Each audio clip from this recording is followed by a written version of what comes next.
Welcome everybody to the regular scheduled meeting of the City of Griffin Board of Commissioners for August 26, 2014. We're going to have our Pledge of Allegiance by Nicholas Maniera, and he's here with his, I hope I pronounced that right, Maniera.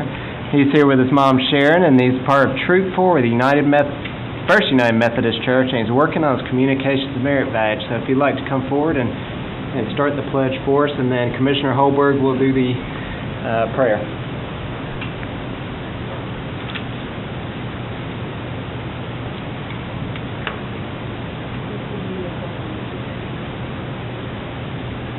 Pledge allegiance to the flag of the United States of America and to the republic for which it stands, one nation, under God, indivisible, with liberty and justice for all.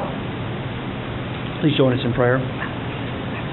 Father, we're here today to ask for your blessings and guidance in the performance of our duties as elected officials. We pray for strength, love, knowledge, and understanding. Help us to recognize and solve the problems that are presented. Make our solutions fair and just to the best interest of everyone. Help us to overcome our shortcomings and keep us united as a team to work for the betterment of the city and its people. We pray in your name. Amen. Amen. All right, we have one item to add to our agenda as requested by our attorney to add executive session to discuss pending litigation with our attorney. Make a motion to amend the agenda. Okay, I have a motion. Do I have a second? I'll second. A motion and a second. All those in favor of amending the agenda, please raise your hand. All right. We will move forward to citizen comments. At this time, the chairperson opens the floor to comments from the audience. Comments should relate to a specific agenda item not listed on the agenda for a public hearing or to a concern within the jurisdiction of the city. Commission meetings serve the purpose of conducting city business and are not a forum for the unlimited expression of opinion. The chairperson reserves the right to limit comments to matters germane to city business and may refer speakers to the city manager or other staff for resolution. Do I have anyone on my left that would like to come forward and address the board? Okay. Anyone on my right that would like to come forward? All right, seeing none, we will move forward to public hearings. We have one item for public hearings. Public hearings are conducted to allow public comment on specific advertised issues such as rezoning, ordinances, policy development, operating budgets, other legislative actions to be considered by the City Commission. And we have one item to receive comments regarding a request for a variance for the encroachment of more than 3 feet of the front and side setback for an addition of a deck for property located at 503 East Broadway. Mr. Taurus, kick us off. Yes, sir. Good evening. Good evening. The applicant, Daoud Amin, is requesting a variance as required by the Unified Development Code to allow the encroachment of more than 3 feet of a setbacks for addition of a deck.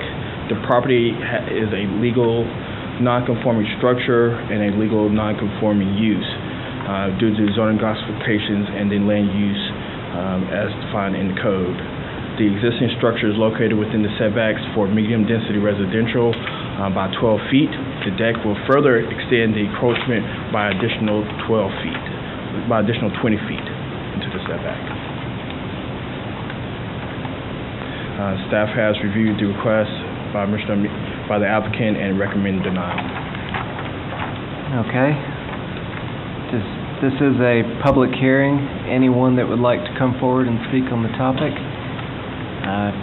raise your hand and call you on up. Daoud, is there anything you'd like to add to? Yeah, this could take 20 minutes if he speaks. I'm sorry, I didn't hear that.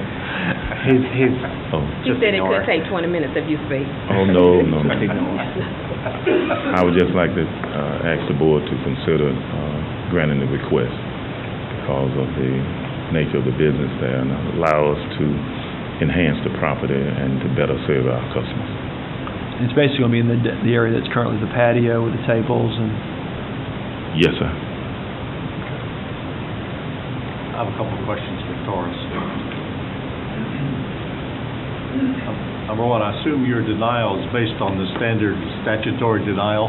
That is correct. Okay. It's not something I didn't didn't know here. Second is, this is none of those fouled up zoning pieces. This is what, MDR, if I remember correctly. That is correct, it is. And so I was kind of hoping we could fix the MDR and put it what it really is while we're at it, but that didn't happen. So it's That's really correct. ought to be zone commercial like everything along there, is it not? That is correct. That is a commercial corridor, but there is a mixture of residential along Broadway. Because we're going to keep going through this until we, what I call, correct the zoning with non-conforming use. And can we not initiate rezoning at the city's level if the owner would choose to do so? Yes. I think we have to consider that. It's up to Mr. Amin, but I hate to keep seeing a non-conforming use going on and create these issues. Yes, sir. Okay, any other questions for Tars? All right, thank you, Tars. We'll now go into consent agenda. Consider approval of minutes for the regular scheduled meeting of August 12, 2014. Chairman, I found a couple of pieces that needed correcting, which is in your corrected version. I move we approve unless someone else has additional corrections or additions. Second. We have a motion and a second? With the correction. With corrections. Okay. Any other comments? Hearing none, all those in favor, please raise your hand. All right, unanimous.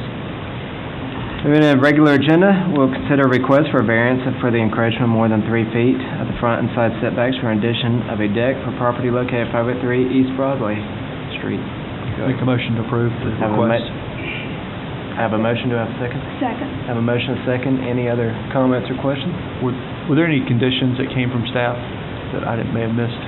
No, sir. Okay, thank you. Recommending denial. Okay. If there are no other questions, all those in favor, please raise your hand. All right, unanimous. Go forth and deck. That's right. All You right. can dedicate a table to one of us.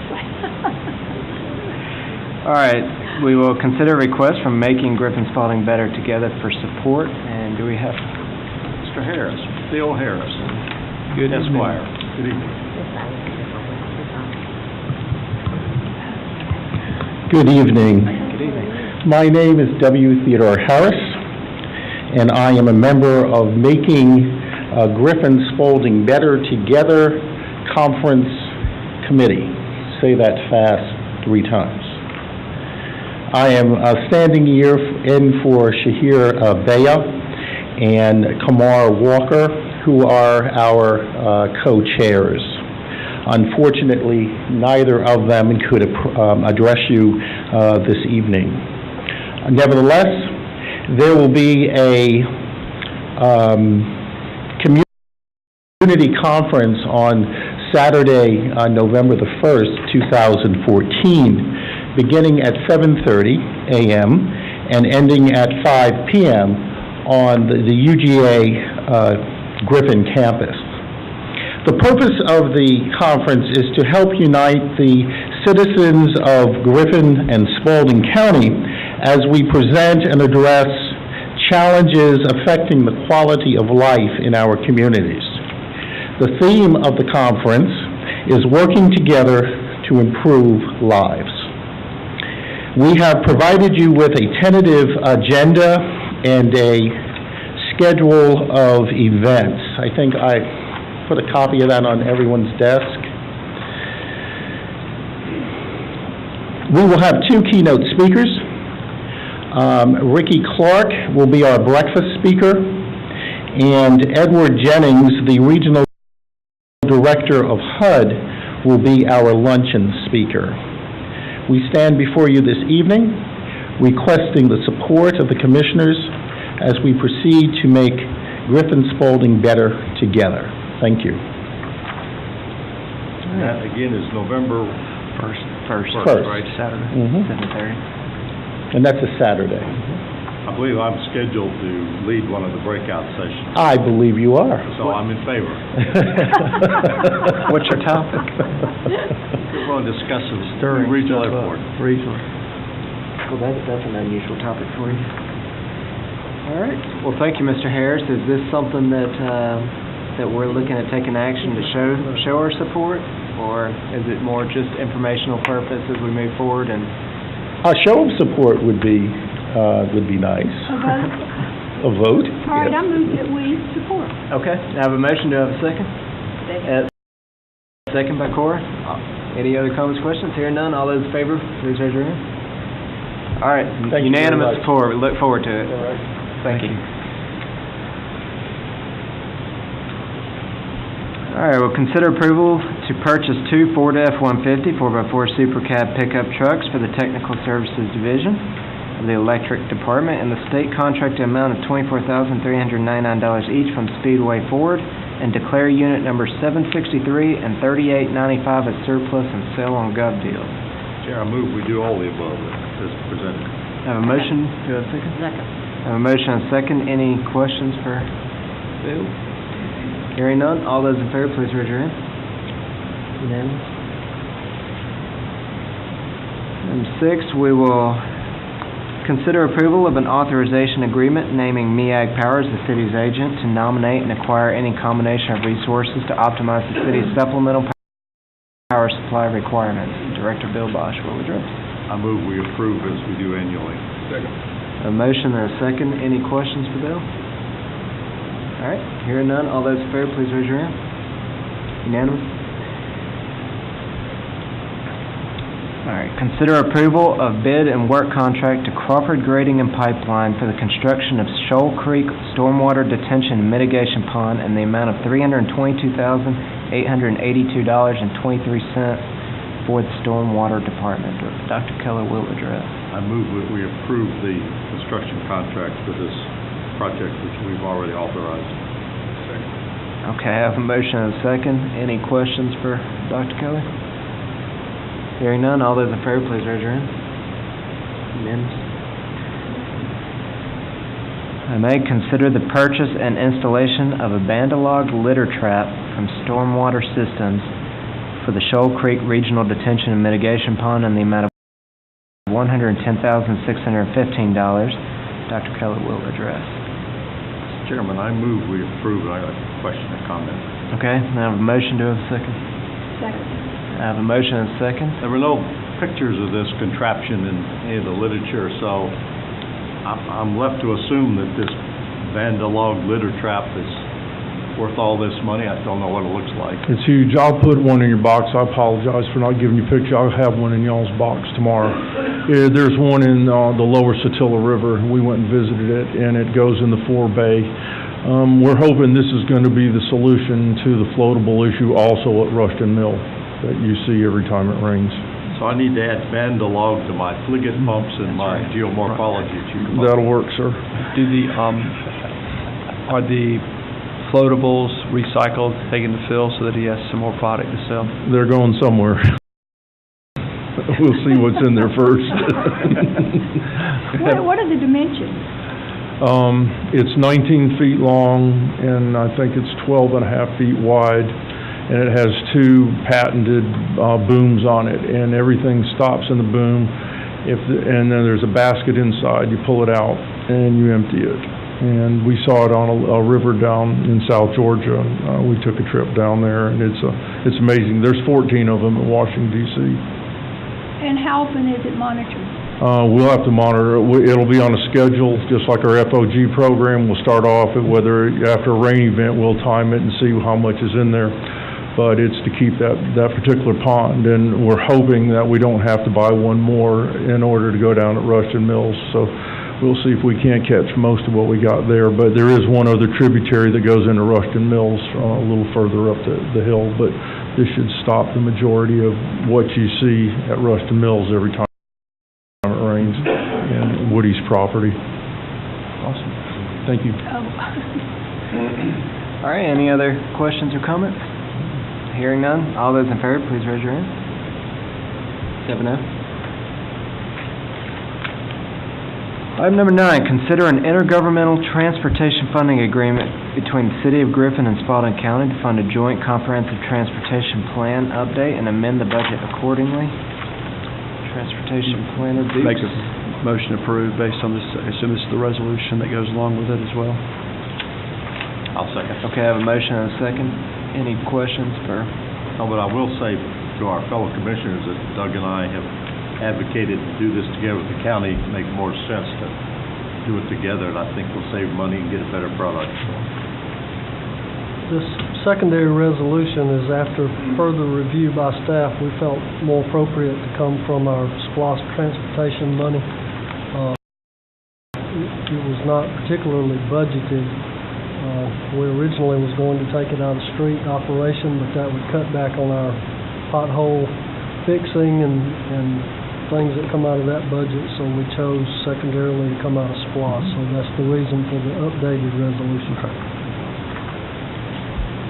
When you say secondarily, you mean primarily now it's coming The from? one that you have the copy of is Okay. different from the one that was in the original agenda. Okay. All right. We have a motion and a second. Any other comments, questions? Hear none. All those in favor, please raise your hand. Except none. Item number 10, appoint one citizen member to Griffin Spalding Airport Authority, post number 6, to expire on December 31st, 2017. This to fill a unexpired term. I'll make a comment first because we have 5 very good candidates. I'm pleased to see that. We'll get some good help on the Airport Authority. I see Miss Kathy Noble here in the audience, and I want this on record. Kathy has been extremely supportive of the airport project and a great deal of help in several ways. But I regret to inform her, not being a resident of the city of Griffin, we cannot appoint you. It's a city appointment for city residents. So you'd be an excellent candidate, but Laura, I think that's not what the airport enabling resolution says. is that right? Is this different? No, it's not. I brought the record, and it said city will appoint city appointees, and county will do the county. Does it say And no, the they have to be a enabling resident of the thing, you city? want to see it? I have not looked at it myself, and Smith and checked it. We've interpreted that way. Now, if Well, if I'm wrong, you need to tell us. I went back into the records and got the enabling agreement that was passed by the legislatures and from the secretary, and it says that. If you want to see it, Drew. Got a copy right here that Smith just handed me. Well, You okay? Well, I guess we need to understand who can be. well, I thought what I was saying was correct. I think it is, Dick. What you Because said that's the is way correct. we've done it in the past. You had to be a city resident. So It said the if member that's- from post if number that's 6 not shall be true, a- then she would be eligible to be considered. Well, okay. So I'll go ahead and open up for nominations. I'd like to nominate Mr. Lewis Decker. Okay. Mr. Chairman, I'd like to nominate Bill Taylor. Mr. Chairman, I'd like to make a motion to close nominations. Okay. I have a motion to close nominations. Second. I have a second. There any Let other me comments? bring up one other thing. I was asked by the city manager today, Mr. Taylor might not have a conflict with his possible appointee. I understand he is on the property owner of one of the affected properties that identified for acquisition for the new airport.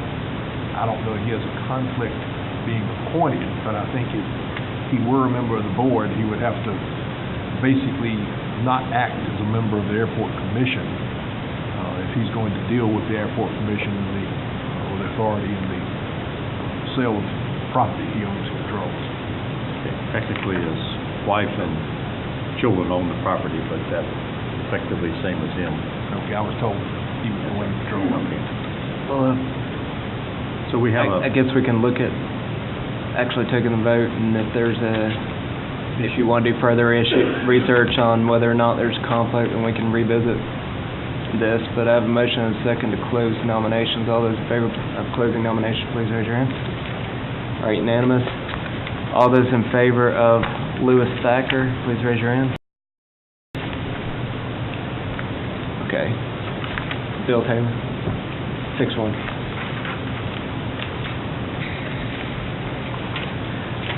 Okay, and we... Just to go back to Mr. Morris' earlier comment, it says for posts 5 through 9, the term of each member should be 6 years and those successors appointed and qualified, except that this term should be as followed, and there was a staggering. in this, but I don't see where it says that the appointee, it says they shall be appointed by the city and by the county for those respective posts.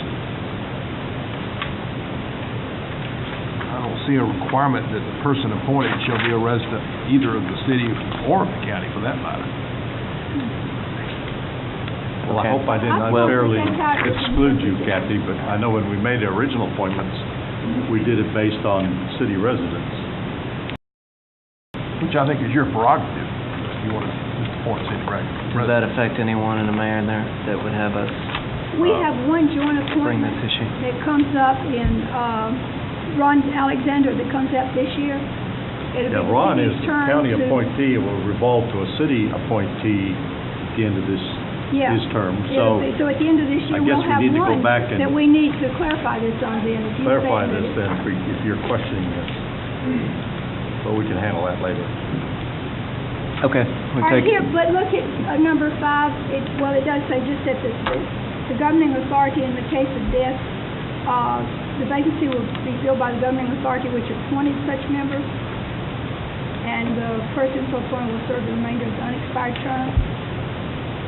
I think what Drew's Yes. saying is you can use that as your prerogative to, but it's not mandated by the law. legislation of the authority to do that, but you can use that as, I think that's how we did it though. The county had some and we had some. Well, it's true, the city does fill some appointments, and the county does fill some appointments. There are 9 posts, Yeah. and it says that 4 commissioners and the other 5. 4 commissioners who occupy posts, the county occupies posts 1 and 3, and city commissioners occupy posts 2 and 4. Then it says terms of the other members for posts numbers 5 through 9, the term of each member shall be 6 years. Let's see, the member from post 5 shall be appointed by the governing authority of the county. Member of post 6 by the governing authority of the city. Member of post 7 by the county. Post 8 by the city. And then post 9 was that rotating appointment that goes back and forth. Right, I think it goes without saying, though, it's a joint project, and so therefore, the reason it's in there for the city to appoint some in the county, that it's not upside down, that you've got representation from both entities. Well, and they'll be everybody funded. lives in Spalding County. I mean, that's, Yeah. Well, Well, you're again, a resident of the city, you're still a resident of the I mean, we county. voted, well, Well, we can look at that if this further. doesn't affect anyone's vote as far as having to revisit the issue, then Yeah. we'll move on. All right, item number 11, appoint one member to the Environmental Council to fill a recent vacancy expiring on December 31st, 2014. The vacant position is due to resignation. Chair, we have one qualified applicant only, so therefore I nominate Jay Everett. make Okay. a motion to close nominations. And motion and second includes nominations and approved by acclamation. Is that how that works? Okay. All right, we'll go ahead and do city manager. What's that? Oh, no, I'm sorry. All those in favor of closing nominations, please raise your hand. Unanimous. We'll go ahead and do city manager's report and commissioner comments before we go into executive session. I think I have a couple of things. Wanted to remind you that this Thursday at 8:30 tentatively, we had an invitation to a tour of the Corvallis on the Exopac. They've changed names. That is tentative based on some conflicts that I could possibly have, and they know about that, so I'll try to let you know by tomorrow night whether that's still on or whether we need to. Okay, because I plan on joining you if it's on. I'll let you know whether that has to be rescheduled. Thursday at 6:30, we're having our town hall meeting here about economic development. It's an educational town hall meeting to explain to the public how economic development works, so that should be very interesting, and hope you have that on your calendar. Labor Day is coming up. Obviously, the offices will be closed on Monday. Wanted to remind you that the intergovernmental retreat is fast approaching, October the 9th and 10th. Sounds like a long way off, but it's already the end of August. So I just want to make sure that you have that very important intergovernmental meeting on your calendars. That'll be in Athens on the 9th and 10th. Just also a reminder that Citizens Government Academy starts next Thursday, which is September the 4th. That first class is our introduction. so hope you'll be able to be here at 6:30 in this room on September the 4th. We've tentatively agreed with a couple of items on the agenda tonight concerning the Shoal Creek Stormwater Detention and Mitigation Pond, and we tentatively agreed to go in with Eternal Hope Hospice Inpatient Facility and have a joint groundbreaking in conjunction with the Chamber of Commerce, also a business after hours at that location, so we can show the public exactly what the potential is for that with a public-private partnership there, what the potential has for that lake being a regional detention pond, and that will be on September the 16th at 5 o'clock.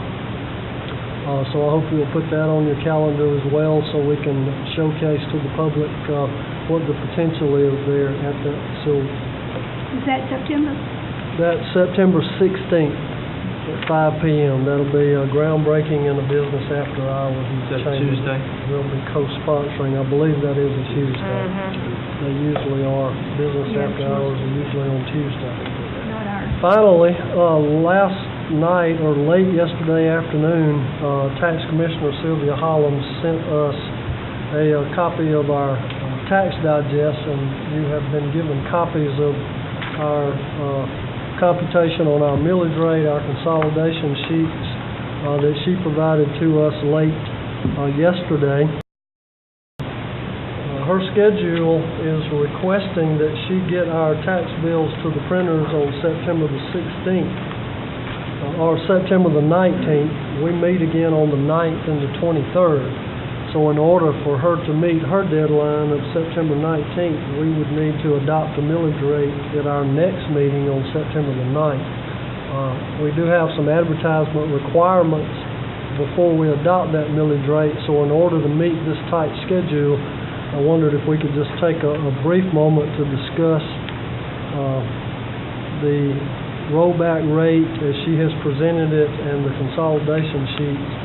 Unfortunately, it appears that our adjusted net digest has decreased by almost $25 million. As you know, in the budget process earlier this year, we fairly drastically reduced our requirement for our tax revenue in hopes of giving a pretty significant decrease in our millage rate, but because the net digest has gone down almost $25 million, that is going to be somewhat more difficult than we anticipated. Our rollback rate is actually up from 8.611 to 8.769, so we could adopt the rollback rate and not consider that a millage increase. However, I think we can meet our conservative tax revenue figures with a millage rate of 8.5, which would be a reduction in the 8.611 that we currently have. Based on a 95% collection rate, which is stretching a little bit, but I think that we would be in good shape with a 95% collection rate. If we dropped it to 8.5 mils, we would be looking at just over $4 million, and we budgeted just over 3.8. So if that collection rate went a little bit below 95%, I think we would be safe. So I would suggest a millage rate of 8.5, but that's certainly up to discussion. The point being that we would need to advertise what you propose immediately in order to meet our deadlines to adopt the millage rate at our next meeting. And if we dropped to 8.0, that's about $250,000 less in revenue from what I remember our discussion, from 8.6 to 8.0. You were looking at about $250,000. Say that one more time. When we were in budget discussions, the difference between 8.6 and 8.0 was about $250,000. I believe so, but that was based on the digest $25 million higher than it came in. I'd suggest to Kenny today to satisfy the legal requirements, go ahead and advertise at the rollback rate. That way you're not advertising for a tax increase. You only have to conduct the hearing on, we can do on the meeting on the 9th. Now, you can set a millage rate lower. You can't set one higher than what you advertise, but you could set a lower rate. But you have to have advertisement if you set it below the 8.6. Well, that would give staff about 2 weeks to fully understand and, the impact this digest attrition is going to have. I don't think I'd like to advertise one any higher than 8.6, Yeah, I don't want to, I think we may as well. because we want it to come down. I don't think we have any intent of going above the 8.6 in general. There's no point. It's hard to make people understand that that's not technically a tax increase because they'll still view it that way. And if we don't have any intent of going that direction, then we may as well stick with the 8.6 for advertisement purposes. Have Kenny come back with the scenarios of the 8.5 with the various collection rates, 8.3, that sort of thing, so that we can talk a little bit more when we're actually going to adopt it and make sure there's no more surprises coming out of the digest in general. But if it's okay with the board, I think we should probably just go ahead and advertise at a flat millage, the 8.611, just to meet that requirement, and then we'll look at adopting, hopefully lower, but look at adopting at the next meeting. Yeah, I think this board's pretty determined to get a tax decrease. We just, maybe not as big as we'd hoped. Do you wish to have a workshop prior to the next meeting to discuss it, or you think we'll be able to? I don't think we'll change our mind. I don't know if Lower. Yeah, I mean, I don't know if we necessarily need, we didn't have a workshop on that We don't meeting. have one scheduled. I don't think- unless if you had the wanted to. different choice of 8.611, We can discuss it at the meeting. at 8.5, and 8.25, and 8.0, what the revenue difference is, and Yeah, so I basically have that. so Right, that's, just email it to us. I don't have you a copy of it, Yeah. but, We'll just have that discussion at the regular meeting. okay, And then take the we can vote. do that. and we can decide where, Is that okay with everybody? Advertise at 8.6, the same way as last year. Right. 8.611. Yeah, that's what we'll advertise. Okay, you answered my question, that's all I have. Thank you. Okay. Drew, any Nothing comment? other than we need the closed session. Okay. Commissioner Moore? Our airport plan is still sitting in D.C., and they had some, well, I understand, some red tape issues and some documentations and stuff. Nothing negative about the airport, but just filling out all the paperwork necessary, and GDOT's working on that, so it's been approved at the regional level, and we believe within a few days it'll be approved at the top level, so we will see how they work through the red tape. All right, Commissioner Olberg? I want to thank Dick's efforts in regards to the Doc Holliday Monument recognition. We've got one in downtown Griffin now, so Dick and staff, and just a good effort. Thank you. Alvin and Cindy and Kenda did great work. All right, Commissioner Todd? Nothing, I don't think. Thank you, though. No comment. Commissioner Moore?